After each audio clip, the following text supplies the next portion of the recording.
Hi friends, నేను మీ jump Krishna. ఈ tea hotel ఎక్కడ ఉందనుకుంటున్నారా? మన పొద్దుటూరు జమ్మలమూడి రోడ్డు కాడ బ్రిడ్జి, కొత్త బ్రిడ్జి స్టార్ట్ అవుతుంది కదా, ఆ బ్రిడ్జి పక్కనే టీ హోటల్ ఉంటుంది. వీడికి వచ్చేటోళ్ళు మన పొద్దుటూరు మొత్తం ఇక్కడనే ఉంటుంది.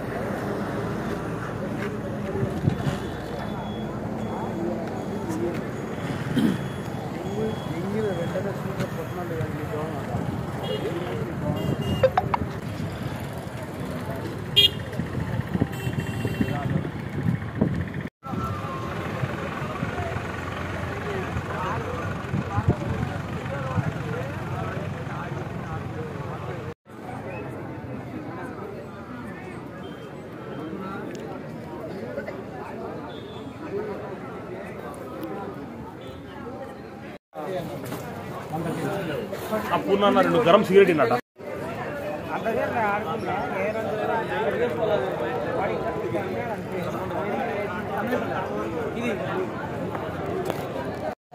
సర్లేనా, మళ్ళీ వస్తాను. ఒక గంటకల్లా వస్తాలేనా? ఖచ్చితంగా ఒక గంటకల్లా వస్తాను. మళ్ళీ ఫోన్ చేస్తాను అయితే. ఓకే ఓకే అన్న, ఉంటా. ఈ బ్రిడ్జి రాజమండ్రి తర్వాత మన పొద్దుటూరులో ఉంది ఫ్రెండ్స్. చూడండి ప్రతి ఒక్కరు.